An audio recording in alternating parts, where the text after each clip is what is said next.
So hello guys and thank you so much कि आपने पिछले 2 एपिसोड्स को बहुत ज्यादा प्यार दिया है। आज के एपिसोड में हम बात करने वाले हैं MHE की मोस्ट टॉक एबिलिटी यानी हमारे मेन कैरेक्टर का क्वर्क वन फॉर ऑल। बिना ज्यादा टाइम वेस्ट करें let's jump into the video.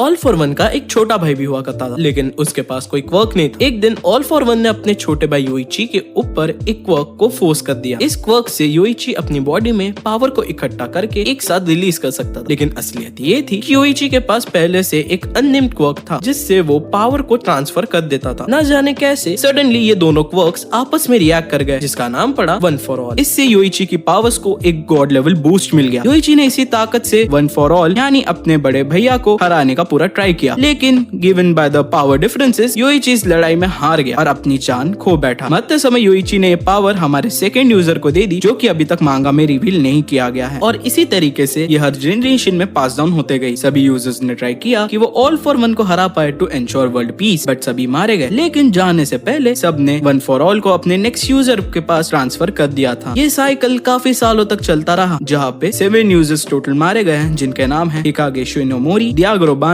Nana Shimura और हमारा All Might AKA Toshinori Yagi. अभी currently Izuku Midoriya is the quirk का last holder as said by Yoichi himself. लेकिन Yoichi ने ऐसा क्यों कहा? तो देखो यार, जो भी वन फॉर ऑल के यूजर्स थे वो बैटल में मारे गए थे against all for one, but एक यूजर यानी 4th यूजर हिकागे ने बैटल में हिस्सा लिया ही नहीं और वो भाग गया। भागने के बाद उसने अपने दूसरे क्वर्क को, जो कि डेंजर सेंस की थी, उसे 18 इयर्स तक ट्रेन किया, बट 18 इयर्स बाद उसकी हालत खराब होने लगी। एंड बाद में हमें ये बताया जाता है कि ऐसा इसलिए हुआ क्योंकि उसके पास 2 क्वर्क्स थे, और एक बॉडी में 2 क्वर्क्स का होना इज इक्वल्स टू ज्यादा अनस्टेबिलिटी होना। इसलिए अगर बाकी यूजर्स ऑल फॉर वन के हाथों ना मरते तो भी उनकी मृत्यु जल्द होनी तो पक्की ही थी। वहीं पर ऑल माइट आज तक जिंदा इसलिए है क्योंकि वो इजुको की तरह ही क्वर्कलेस था, एंड ऑल्सो अपने 2 फाइट्स में against all for one all might ने जीत हासिल की थी, but with a lot of enormous damage. तो टोटल बात का कंक्लूजन ये निकलता है कि वन फॉर ऑल उन यूजर्स को डैमेज नहीं करता जिनका वेसल खाली है, यानी उनके पास कोई क्वर्क नहीं है, और इसी से हमारा मेन कैरेक्टर यानी इजुको भी काफी सेफ है। अब बात करते हैं कि वन फॉर ऑल कैसा क्वर्क है। ये एक एमिटर टाइप का क्वर्क है जो कि यूजर को अपनी बॉडी में पावर को एक जगह पर स्टॉक पाइल करने देती है, यानी बहुत सारी एनर्जी को एक जगह पर स्टोर करना और एक साथ रिलीज करना। इसका एक फॉर्म फुल काउल भी है, जिसमें यूजर इस पावर को पूरी बॉडी में इवनली डिस्ट्रीब्यूट कर देता है, जिससे हड्डियां टूटने के चांसेस कम होते हैं। वन फॉर ऑल को इस्तेमाल करने के फिजिकल बैकलैशेस काफी ज्यादा है, जहाँ पर अगर तुम्हारी बॉडी पूरी तरीके से केपेबल नहीं है तो तुम्हारे हाथ पैर टूटने के चांसेस डबल नहीं बल्कि ट्रिपल हो जाते हैं, जस्ट लाइक मिडोरिया का केस। यूजर कितनी % ऑफ पावर इस्तेमाल करना चाहता है ये भी वो डिसाइड कर सकता है, इस क्वर्क को कंट्रोल करना सीखे तब।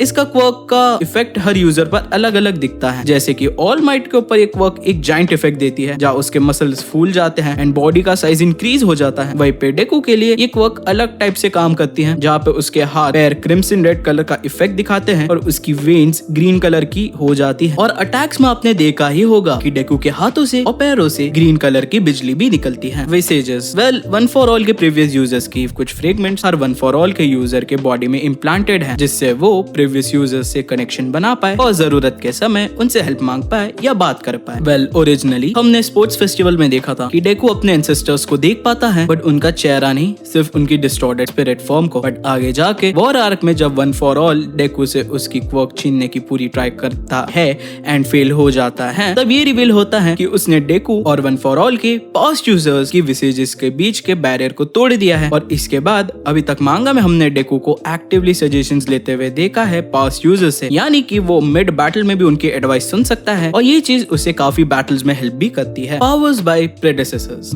अब आता है वन फॉर ऑल का सबसे मोस्ट एडवांटेजेस फीचर, जो कि एक्सक्लूसिवली हमारे मेन कैरेक्टर डेकू के पास है। डेकू का सबसे बड़ा पॉइंट ये है कि वो वन फॉर ऑल का पहला ऐसा यूजर है जो कि पिछले सारे यूजर्स की क्वर्क्स को यूज कर पाता है विदाउट हैविंग मल्टीपल क्वर्क्स, यानी कि वो एक बहाने अनेक क्वर्क्स को इस्तेमाल करता है। Black web. सबसे पहले बात करते हैं उस क्वर्क की जो डेकू वन फॉर ऑल के थ्रू सबसे पहले अनलॉक करता है। ये और कोई क्वर्क नहीं बल्कि 5th यूजर डियागो बांजो का क्वर्क ब्लैक वेब है। इस क्वर्क में डेकू ब्लैक वेब्स को अपने किसी भी बॉडी पार्ट से समन कर सकता है, और उसकी क्वांटिटी भी डेकू पर ही डिपेंड करती है, kind of like spider Spiderman के वेब शूटर्स जैसी। शुरू में डेकू इसे कंट्रोल करने में प्रॉब्लम फेस करता है क्योंकि एक बार अनलीश होते ही ये एक जायंट फॉर्म ले लेती है और ऑल्सो ये आसपास जो ऑब्वियसली तबाही मचा देती है। बट एंडेवर के साथ काम करने के बाद डेकू इस क्वर्क के करेंटली माहिर हो चुका है। फ्लोट, ये ऑल माइट की मास्टर एंड 70 यूजर नाना शिमोरा का क्वर्क है। इस क्वर्क को डेकू ने ऑल फॉर वन के खिलाफ बैटल के बीच में ही अनलॉक किया था, जहाँ पे वो हवा में फ्लोट हो रहा था शिगाराकी से लड़ते वक्त। लेकिन it supports to airborne enemies को कैप्चर करने के लिए परफेक्ट है। डेंजर सेंस, तीसरी क्वर्क जो डेकू ने अनलॉक की थी, इस क्वर्क में बिल्कुल स्पाइडरमैन का स्पाइडी सेंस की तरह है। डेकू भी किसी तरह थ्रेट या लॉन्ग रेंज अटैक को आने से पहले ही डॉज कर सकता है। ये फोर्थ यूजर हिकागे शिनोमोरी का क्वर्क है। ये क्वर्क भी डेकू ने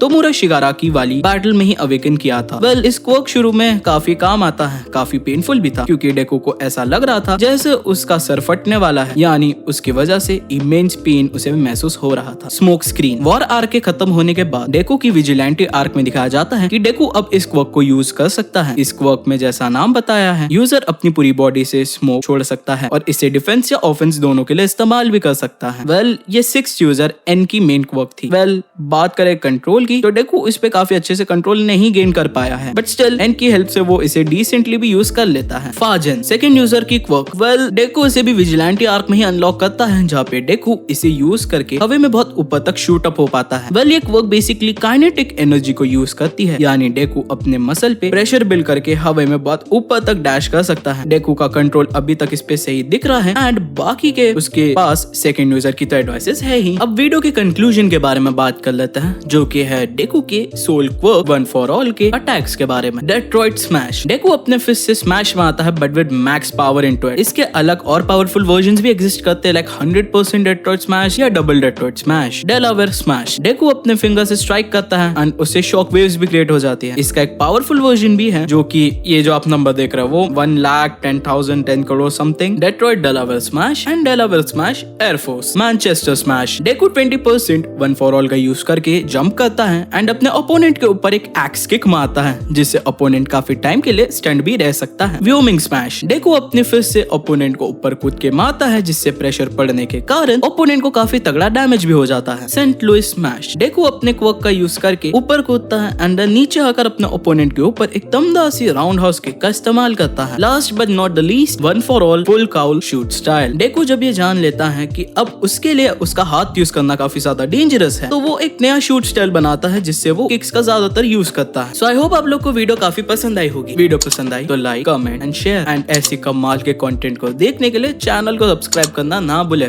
for more anime content, One Piece content and many more content. Also हमारा एक डिस्कॉर्ड सर्वर भी है, तो उसे ज्वाइन करना बिल्कुल भी ना भूले। काफी मजा आएगा आपको वहाँ पर हमारे टीम के काफी ज्यादा मेंबर्स भी हैं एंड ऑफ कोर्स वहाँ मैं भी रहूंगा, तो आप लोग को मेरे से या बाकी टीम मेंबर्स से बात करने का मौका जरूर मिलेगा। सो तब तक के लिए मिलते हैं अगले वीडियो में। Till then, play on.